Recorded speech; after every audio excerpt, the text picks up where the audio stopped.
Bonjour à tous les cancers. Voici octobre qui amorce sa venue et seule Lilith rétrograde sera chez vous tout le mois. Néanmoins, on peut ajouter que la Lune fera chez vous son dernier quartier en milieu de mois. Votre second maître, quant à lui, restera en Bélier jusqu'au 28, puis transitera les Poissons.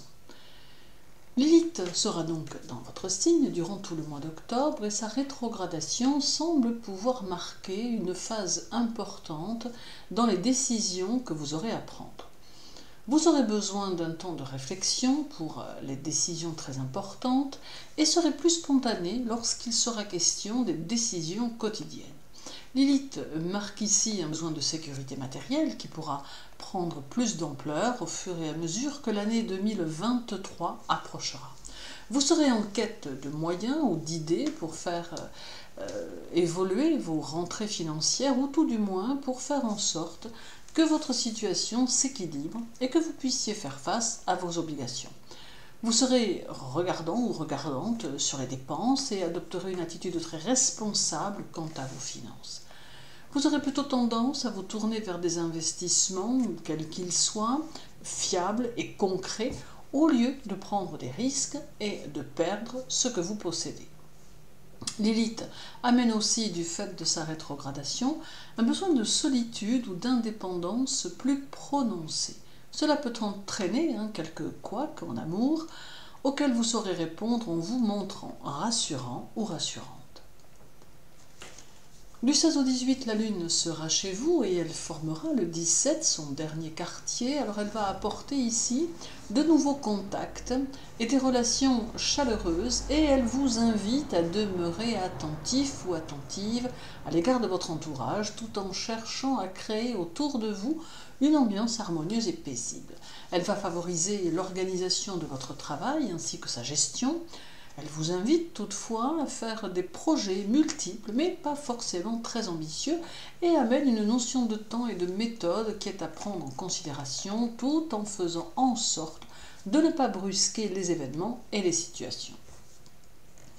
Le 1er, la Lune sera opposée à Mars en Gémeaux, et cela pourrait bien faire graviter dans votre entourage quelques personnes colériques ou encline aux sautes d'humeur. De ce fait, vous serez peut-être interpellé par cette compagnie si changeante qui pourrait vous déstabiliser un peu.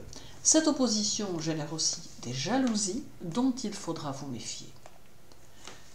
Le 3, la Lune en Capricorne, cette fois sera au trigone d'Uranus en Taureau, deux signes de terre qui renforceront votre indépendance, vos idées et votre besoin de liberté. Ce trigone vous aidera à vous perfectionner dans un domaine qui vous appartient et cela renforcera vos ambitions.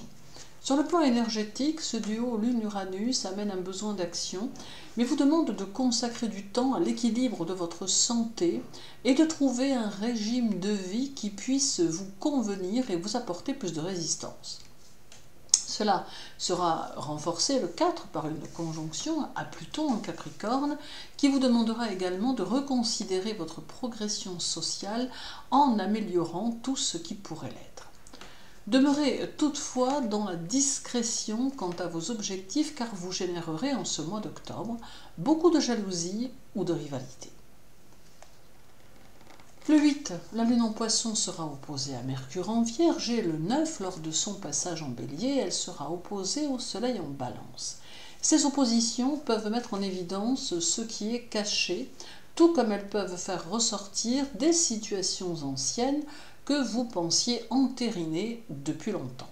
L'opposition à Mercure peut perturber votre sensibilité et vous faire connaître des moments de doute quant à votre travail ou à votre vie amoureuse. Elle peut aussi vous donner une tendance à l'éparpillement qui pourrait ne pas être compatible avec vos désirs d'évolution sociale et financière. L'opposition au Soleil pourrait entraîner des désaccords familiaux ou amoureux qui sauront vous pousser vers des envies de changement ou des prises de conscience, voire encore un besoin plus net de vous affirmer. Il y a encore le 25, où la Lune sera conjointe à la fois à Vénus et au Soleil, puisqu'elle arrivera en Scorpion. Votre finesse d'esprit sera alors redoutable et vous parviendrez à percer à jour les pensées de certains. Ces conjonctions semblent pouvoir atténuer grandement les mauvaises nouvelles et n'apporter que des situations qui pourraient être avantageuses. D'ailleurs, ce sont des présages de réussite sociale qui vous aideront à obtenir ce que vous avez en tête. Vénus et le Soleil vont favoriser vos désirs les plus profonds et vous permettre d'obtenir un aboutissement que vous attendez peut-être depuis un certain temps. Et pour ceux qui se lancent dans une activité indépendante, ce trio va favoriser votre évolution. Alors terminons avec Jupiter, votre second maître, qui sera en Bélier jusqu'au 28, puis qui repassera en Poisson à cause de sa rétrogradation. Il amène ici une vision des choses qui vous invite à plus de tolérance vis-à-vis de l'autre, autre qui pourra peut-être être pour vous un sujet d'inquiétude. Jupiter peut vous permettre d'être fortement apprécié en société et vous aider à obtenir une certaine forme de reconnaissance dans votre travail. Il faut aussi veiller à maintenir l'harmonie familiale et au besoin faire des concessions. Alors en somme, octobre apporte des événements qui pourront vous aider à maintenir votre stabilité et le mois s'axe autour de votre argent qu'il faudra garder dans son plus juste équilibre. En préservant votre harmonie générale, vous pourrez aborder novembre avec plus de sérénité. Merci pour votre écoute. Je vous souhaite une bonne journée et un agréable mois d'octobre. Prenez soin de vous et à très bientôt.